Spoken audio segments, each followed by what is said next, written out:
Hola, soy Daniela. Gracias por acompañarme. Agatha Mary Clarissa Miller nació el 15 de septiembre de 1890 en Devon, Inglaterra. Escritora y dramaturga especializada en el género policial, por cuyo trabajo tuvo reconocimiento a nivel internacional. Publicó 66 novelas policiales, 6 novelas rosas y 14 historias cortas, bajo el seudónimo de Mary Westmacott, además de incursionar como autora teatral en obras como La ratonera o Testigo de cargo. Una curiosidad sobre su vida es que en 1926, afectada por una depresión, desapareció misteriosamente luego de que su coche fuera encontrado abandonado al borde de la carretera. Fue hallada 11 días más tarde, bajo un posible cuadro de amnesia, en un hotel bajo el nombre de un amante de su primer marido, Archibald Christie.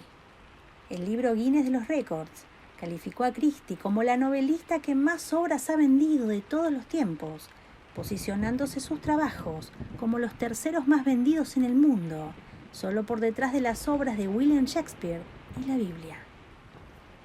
En este relato, una tarde, sentado en la terraza del jardín de su casa, John Harrison recibe al detective Hércules Poirot, quien le cuenta que está en la localidad para investigar un crimen que aún no se ha cometido. Poirot observa que hay un nido de avispas en el jardín de Harrison y ambos hablan sobre cuál sería la mejor manera de eliminarlo. Hoy escucharemos Nido de avispas, de Agatha Christie.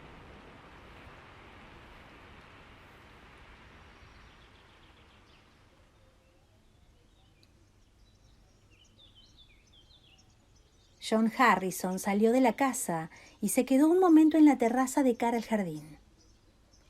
Era un hombre alto, de rostro delgado y cadavérico. No obstante, su aspecto lúgubre se suavizaba al sonreír, mostrando entonces algo muy atractivo. Harrison amaba su jardín, cuya visión era inmejorable en aquel atardecer de agosto, soleado y lánguido. Las rosas lucían toda su belleza y los guisantes dulces perfumaban el aire. Un familiar chirrido hizo que Harrison volviese la cabeza a un lado. El asombro se reflejó en su semblante, pues la pulcra figura que avanzaba por el sendero era la que menos esperaba. ¡Qué alegría!, exclamó Harrison. ¡Si es Monsieur Poirot! En efecto, allí estaba Hércules Poirot, el sagaz detective. Yo en persona. En cierta ocasión me dijo, si alguna vez se pierde en aquella parte del mundo, venga a verme. Acepté su invitación. ¿Lo recuerda?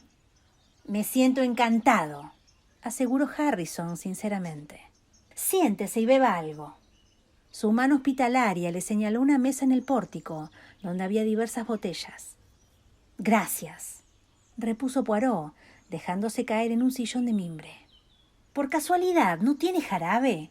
No, ya veo que no. Bien, sírvame un poco de soda, por favor. Whisky no. Su voz se hizo plañidera mientras le servían. ¡Cáspita! Mis bigotes están lacios. Debe ser el calor.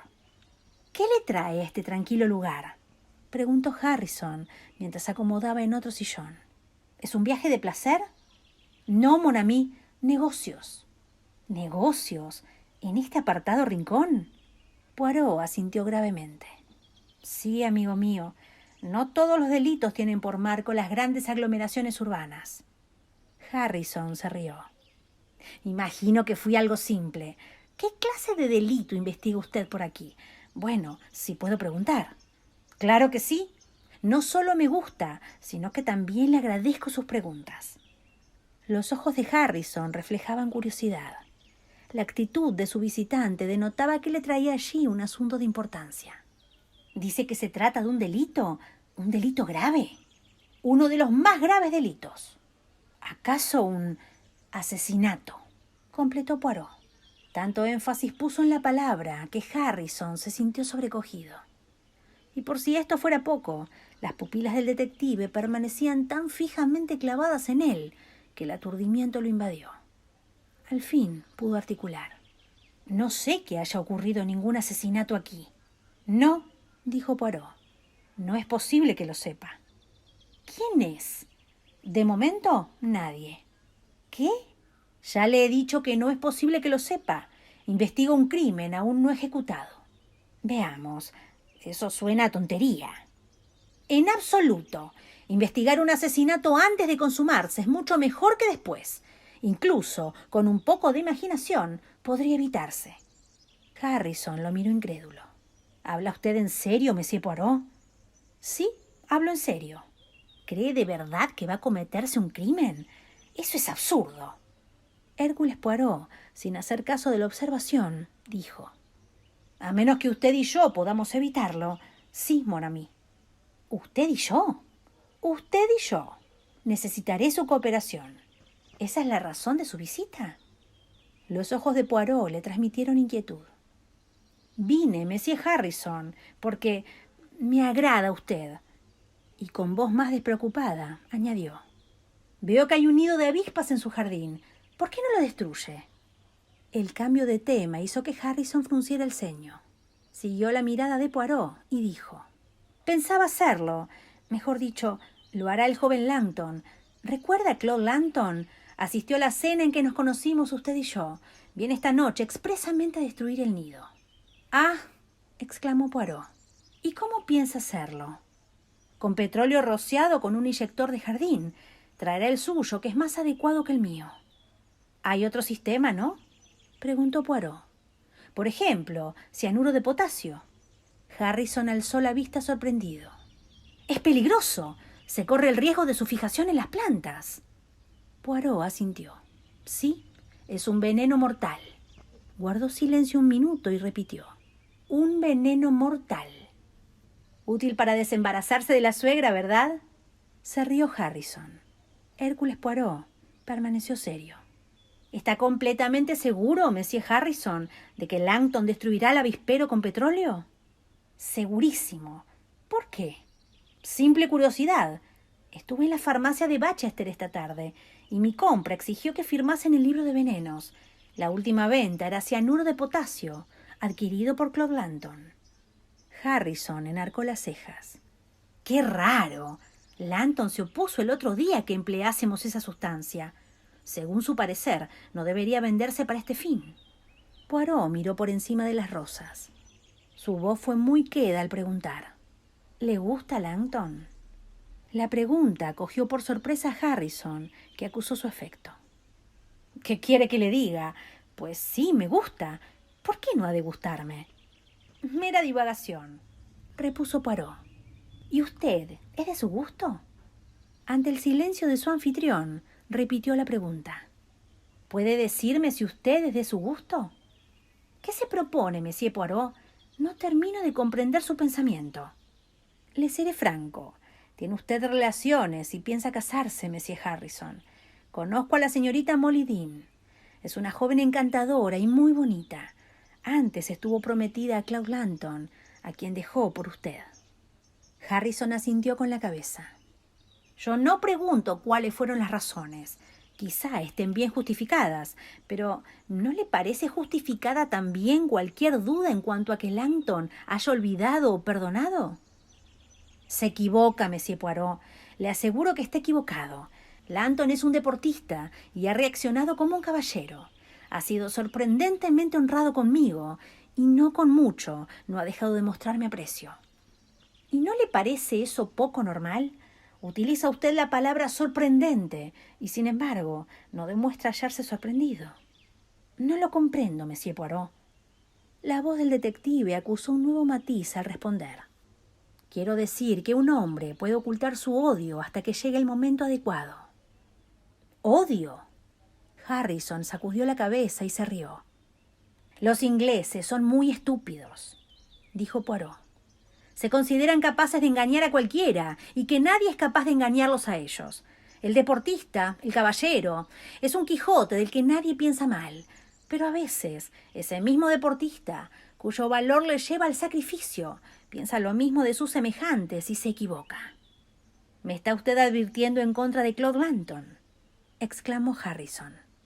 «Ahora comprendo esa intención suya que me tenía intrigado». Poirot asintió y Harrison, bruscamente, se puso en pie. «¿Está usted loco, Monsieur Poirot? Esto es Inglaterra. Aquí nadie reacciona así. Los pretendientes rechazados no apuñalan por la espalda o envenenan. Se equivoca en cuanto a Langton. Ese muchacho no haría daño a una mosca. La vida de una mosca no es asunto mío, repuso Poirot plácidamente. No obstante, usted dice que Monsieur Langton no es capaz de matarlas, cuando en este momento debe prepararse para exterminar a miles de avispas.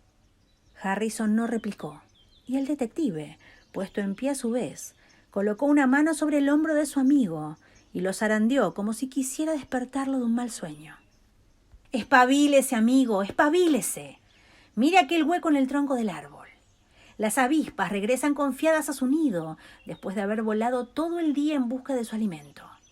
Dentro de una hora habrán sido destruidas, y ellas lo ignoran porque nadie les advierte. De hecho, carecen de un Hércules Poirot. Monsieur Harrison, le repito que vine en plan de negocios. El crimen es mi negocio, y me incumbe antes de cometerse y después. ¿A qué hora vendrá Monsieur Langton a eliminar el nido de avispas? Langton jamás. ¿A qué hora? Lo atajó. A las 9, pero le repito que está equivocado. Langton jamás. Estos ingleses. Volvió a interrumpirlo Poirot. Recogió su sombrero y su bastón y se encaminó al sendero, deteniéndose para decir por encima del hombro: «No me quedo para no discutir con usted. Solo me enfurecería. Pero entérese bien. Regresaré a las 9». Harrison abrió la boca y Poirot gritó antes de que dijese una sola palabra: «Sé lo que va a decirme. Langton jamás, etc. Me aburre su Langton jamás. No lo olvide. Regresaré a las 9. Estoy seguro de que me divertirá ver cómo destruye el nido de avispas. Otro de los deportes ingleses». No esperó la reacción de Harrison y se fue presuroso por el sendero hasta la verja. Ya en el exterior, caminó pausadamente y su rostro se volvió grave y preocupado. Sacó el reloj del bolsillo y lo consultó. Las manecillas marcaban las 8:10. «Unos 3/4 de hora», murmuró. «Quizá hubiera sido mejor aguardar en la casa». Sus pasos se hicieron más lentos, como si una fuerza irresistible lo invitase a regresar. Era un extraño presentimiento que, decidido, se sacudió antes de seguir hacia el pueblo. No obstante, la preocupación se reflejaba en su rostro y 1 o 2 veces movió la cabeza, signo inequívoco de la escasa satisfacción que le producía su acto. Minutos antes de las 9, se encontraba de nuevo frente a la verja del jardín. Era una noche clara y la brisa apenas movía las ramas de los árboles. La quietud imperante rezumaba en algo siniestro, parecido a la calma que antecede la tempestad. Repentinamente alarmado, Poirot apresuró el paso, como si un sexto sentido lo pusiese sobre aviso. De pronto se abrió la puerta de la verja y Claude Langton, presuroso, salió a la carretera. Su sobresalto fue grande al ver a Poirot. Buenas noches». «Buenas noches, Monsieur Langton. ¿Ha terminado usted?». El joven lo miró inquisitivo. «Ignoro a qué se refiere», dijo. «¿Ha destruido ya el nido de avispas?». «No». «Oh», exclamó Poirot, como si sufriera un desencanto. «¿No lo ha destruido? ¿Qué hizo usted, pues?». «He charlado con mi amigo Harrison. Tengo prisa, Monsieur Poirot. Ignoraba que vendría a este solitario rincón del mundo». «Me traen asuntos profesionales». «Hallará a Harrison en la terraza. Lamento no detenerme». Langton se fue y Poirot lo siguió con la mirada.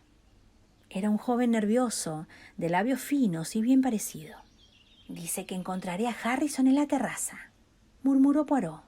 «Veamos». Penetró en el jardín y siguió por el sendero. Harrison se hallaba sentado en una silla junto a la mesa. Permaneció inmóvil y no volvió la cabeza al oír a Poirot. «Ah, mon ami», exclamó éste. «¿Cómo se encuentra?».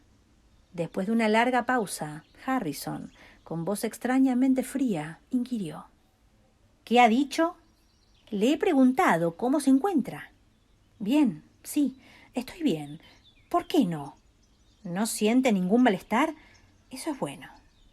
«¿Malestar? ¿Por qué?». «Por el carbonato sódico». Harrison alzó la cabeza. «¿Carbonato sódico? ¿Qué significa eso?». Poirot se excusó. Siento mucho haber obrado sin su consentimiento, pero me vi obligado a ponerlo un poco en uno de sus bolsillos. ¿Qué puso usted un poco en uno de mis bolsillos? ¿Por qué diablos hizo eso? Poirot se expresó con esa cadencia impersonal de los conferenciantes que hablan a los niños. Una de las ventajas o desventajas del detective radica en su conocimiento de los bajos fondos de la sociedad. Allí se aprenden cosas muy interesantes y curiosas. Cierta vez me interesé por un simple ratero que no había cometido el hurto que se le imputaba y logré demostrar su inocencia. El hombre, agradecido, me pagó enseñándome los viejos trucos de su profesión. Eso me permite ahora hurgar en el bolsillo de cualquiera, con solo escoger el momento oportuno. Para ello basta poner una mano sobre su hombro y simular un estado de excitación. Así logré sacar el contenido de su bolsillo derecho y dejar a cambio un poco de carbonato sódico. Compréndalo. Si un hombre desea poner rápidamente un veneno en su propio vaso, sin ser visto, es natural que lo lleve en el bolsillo derecho de la americana. Poirot se sacó de uno de sus bolsillos algunos cristales blancos y aterronados. «Es muy peligroso», murmuró, «llevarlos sueltos». Curiosamente y sin precipitarse, extrajo de otro bolsillo un frasco de boca ancha. Deslizó en su interior los cristales, se acercó a la mesa y vertió agua en el frasco.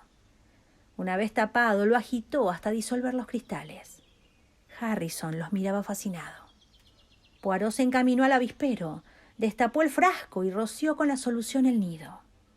Retrocedió un par de pasos y se quedó allí, a la expectativa. Algunas avispas se estremecieron un poco antes de quedarse quietas. Otras treparon por el tronco del árbol hasta caer muertas. Poirot sacudió la cabeza y regresó al pórtico. «Una muerte muy rápida», dijo. Harrison pareció encontrar su voz. «¿Qué sabe usted?» «Como le dije, vi el nombre de Claude Lanton en el registro, pero no le conté lo que siguió inmediatamente después. Lo encontré al salir a la calle y me explicó que había comprado cianuro de potasio a petición de usted para destruir el nido de avispas. Eso me pareció algo raro, amigo mío, pues recuerdo que en aquella cena a que hice referencia antes, usted expuso su punto de vista sobre el mayor mérito de la gasolina para estas cosas y denunció el empleo de cianuro como peligroso e innecesario. Siga. Sé algo más. Vi a Claude Lanton y a Molly Dean cuando ellos se creían libres de ojos indiscretos. Ignoro la causa de la ruptura de enamorados que llegó a separarlos, poniendo a Molly en los brazos de usted, pero comprendí que los malos entendidos habían acabado entre la pareja y que la señorita Dean volvía a su antiguo amor. Siga. Nada más, salvo que me encontraba en Harley el otro día y vi salir a usted del consultorio de cierto doctor, amigo mío. La expresión de usted me dijo la clase de enfermedad que padece y su gravedad. Es una expresión muy peculiar que solo he observado un par de veces en mi vida, pero inconfundible. Ella refleja el conocimiento de la propia sentencia de muerte. ¿Tengo razón o no? Sí, solo 2 meses de vida. Eso me dijo.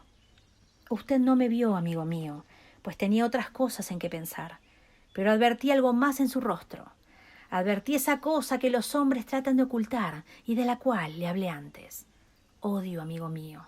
No se moleste en negarlo. Siga, apremió Harrison. No hay mucho más que decir. Por pura casualidad vi el nombre de Lanton en el libro de registro de venenos. Lo demás ya lo sabe. Usted me negó que Lanton fuera a emplear el cianuro e incluso se mostró sorprendido de que lo hubiera adquirido. Mi visita no le fue particularmente grata al principio, si bien muy pronto la halló conveniente y alentó mis sospechas. Lanton me dijo que vendría a las 8:30, usted que a las 9. Sin duda pensó que a esa hora me encontraría con el hecho consumado. ¿Por qué vino?, gritó Harrison. Ojalá no hubiera venido. Se lo dije. El asesinato es asunto de mi incumbencia. ¿Asesinato? Suicidio, querrá decir. No, la voz de Poirot sonó claramente aguda. Quiero decir asesinato. Su muerte sería rápida y fácil, pero la que planeaba para Lanton era la peor muerte que un hombre puede sufrir. Él compra el veneno, viene a verlo, y los dos permanecen solos. Usted muere de repente y se encuentra cianuro en su vaso. A Claude Lanton lo cuelgan. Ese era su plan. Harrison gimió al repetir. ¿Por qué vino? Ojalá no hubiera venido. Ya se lo he dicho. No obstante, hay otro motivo. Lo aprecio, Monsieur Harrison. Escuche, mon ami. Usted es un moribundo y ha perdido la joven que amaba, pero no es un asesino. Dígame la verdad. ¿Se alegra o lamenta ahora de que yo viniese? Tras una larga pausa, Harrison se animó. Había dignidad en su rostro y la mirada del hombre que ha logrado salvar su propia alma. Tendió la mano por encima de la mesa y dijo: «Fue una suerte que viniera usted.